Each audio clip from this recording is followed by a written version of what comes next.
దేవుని ఘనమైన నామమునకు స్తోత్రములు. ఈ వాగ్దానమును వింటున్న మీకందరికీ మన ప్రభువును ప్రియ రక్షకుడైన యేసుక్రీస్తు నామములో శుభములు, మా హృదయపూర్వకమైన వందనములు. ఈరోజు మీ కొరకైన దేవుని వాగ్దానము హెబ్రీయులకు రాసిన పత్రిక 13వ అధ్యాయము 5వ వచనము. నిన్ను ఏ మాత్రమును విడువను, నిన్ను ఎన్నడును ఎడబాయను. మంచి దేవుడైన యేసయ్య ఈ మంచి వాగ్దానమును నేడు మనందరి జీవితములలో నెరవేర్చునుగాక. ఆమేన్. ఈ వాగ్దానాన్ని మనము పరిశీలిస్తే, మన దేవుడు శాశ్వతమైన ప్రేమతో మనందరినీ ప్రేమించుచు విడువక ఆయన ఉన్నతమైన కృపను మనందరి ఎడల చూపిస్తూ ఉన్నారు.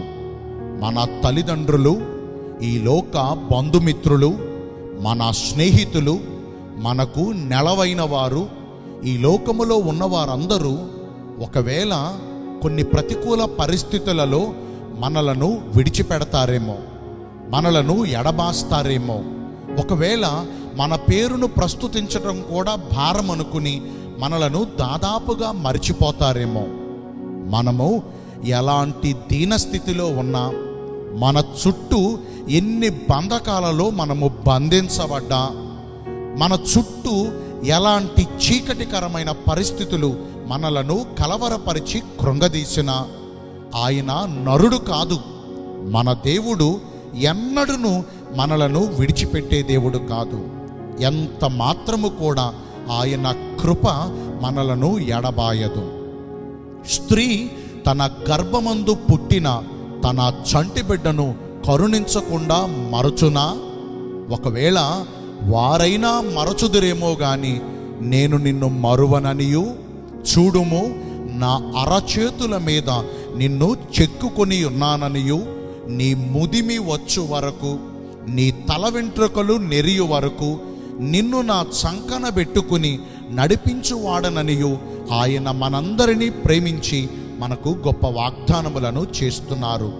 ఈ వాగ్దానాన్ని వింటున్న ప్రియ దైవ జనాంగమా, మన దేవుడు మన పట్ల తన ఉన్నతమైన కృపను కుమ్మరిస్తూ క్షణమైనా మనలను విడువక, ఏమాత్రమును మనలను ఎడబాయక, ఆయన గొప్ప ప్రేమతో మనందరినీ ప్రేమించుచు మనలను నడిపించాలంటే మనము ఎలాగున ప్రవర్తించాలంటే, మొదటిగా మన ప్రభు అయిన యేసుక్రీస్తు వారి దృష్టికి ఇష్టమైన క్రియలను జరిగిస్తూ, ఆయన చిత్తానుసారమైన భక్తిని చేస్తూ, ఆయన కోరినట్లుగా పరిశుద్ధమైన ప్రవర్తన కలిగి జీవించాలి.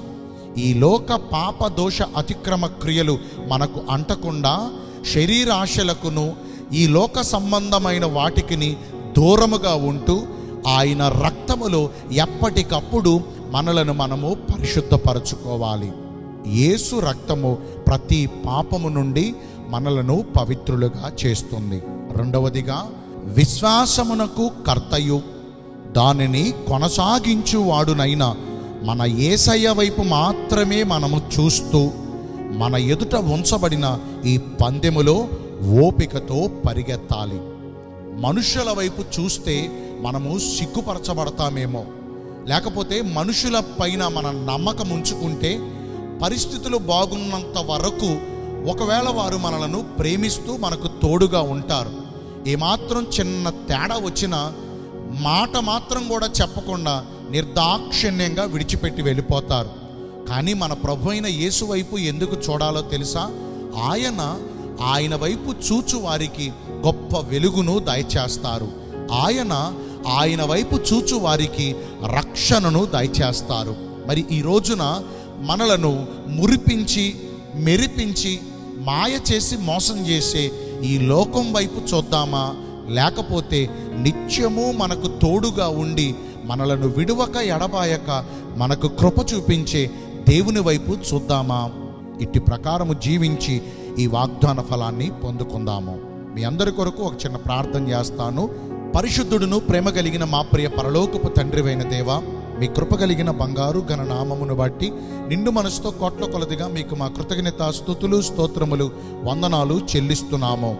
నిన్ను విడువనని, ఏమాత్రము నిన్ను ఎడబాయనని ఈరోజు వాగ్దానము ద్వారా సెలవిచ్చారు. మీ చిత్తానుసారముగా ప్రవర్తించి ఈ వాగ్దాన ఫలమును పొందుకునే కృపను నేడు మాకందరికీ దయచేయండి. ఈ రోజున అందరైతే పుట్టిన రోజులను, వివాహ దినములను, ఇతరమైన శుభకార్యములను జరిగించుకుంటున్నారో వారందరికీ మెండైన దీవెనలు కుమ్మరించమని, మీ రాకడ కొరకు మమ్మను సిద్ధపరచమని యేసుక్రీస్తు ప్రశస్త నామమున ప్రార్థించి వేడుకుంటూ ఉన్నాము మా ప్రియ పరలోకపు తండ్రి. ఆమేన్. May God bless you all. Thank you.